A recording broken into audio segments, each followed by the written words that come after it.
kuzikaribye ni icyamamare ko ati uwo mujyi w'ubuhanuzi bw'Imana niho nshaka kuba nibereye. Ndatumika koko inzozi zanjye nizo zirimo inzira yanjye wanjya mu mujyi w'ubuhanuzi bw'Imana.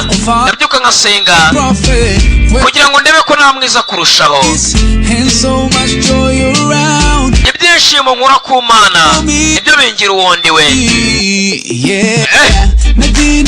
Uwo mujyi w'ubuhanuzi bw'Imana niho nshaka kwibera. Muri uwo mujyi urimo ubutumwa bw'Imana n'ubuhanuzi bw'Imana niho nshaka kuba nibereye. Uwo mujyi urimo ubutumwa bw'Imana n'ubuhanuzi bw'Imana niho nshaka kuba nibereye. Uwo mujyi w'Imana niho nshaka kuba nibereye.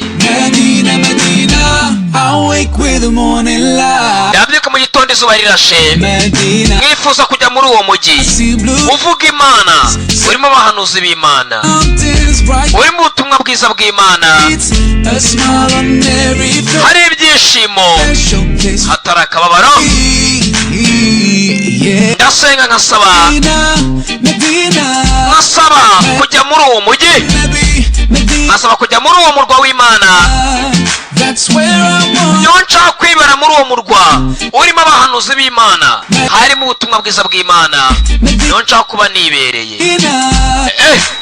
Dukomeza na Aladini isi niyo wafashemo nyiri farashi cya cyamamare.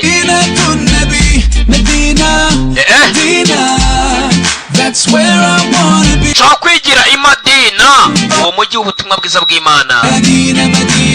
Niho nshaka kwibera muri uwo mujyi, umujyi uvuga Imana, umujyi uzi Imana, umujyi uvuga ubutumwa bwiza bw'Imana.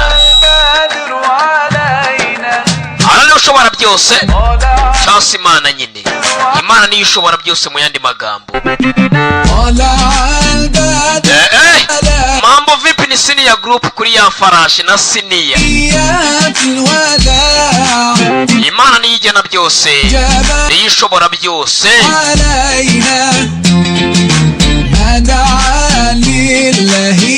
Twikomereza na Aladini. Imana niyo itugira abo turi bo, nigena byose. Umugisha w'Imana niwo utugira abo turi bo.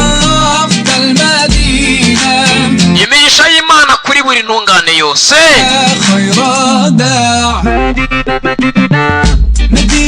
Uwo mujyi uvuga ubutumwa bw'Imana niho nshaka kuba nibereye.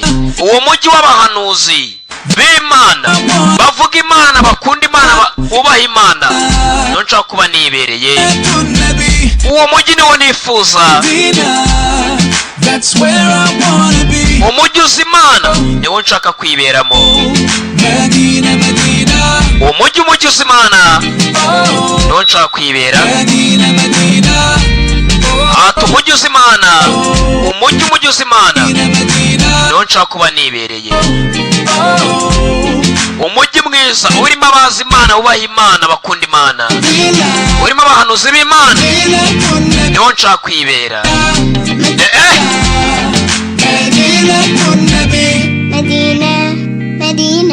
Uwo mujyi umujyi urimo Imana, umujyi urimo abubaha Imana, urimo ubutumwa bwiza bw'Imana, niho nshaka kwibera. Uwo mujyi niho nshaka kwibera. Umujyi utabamo Imana uragatsindwa koko. Umujyi utabamo Imana toka. Uyu muhanzi yitwa Dusabimana Emmanuel atuye i Kabuye. Yaba uri i Kabuye ni umujyi w'Imana ra.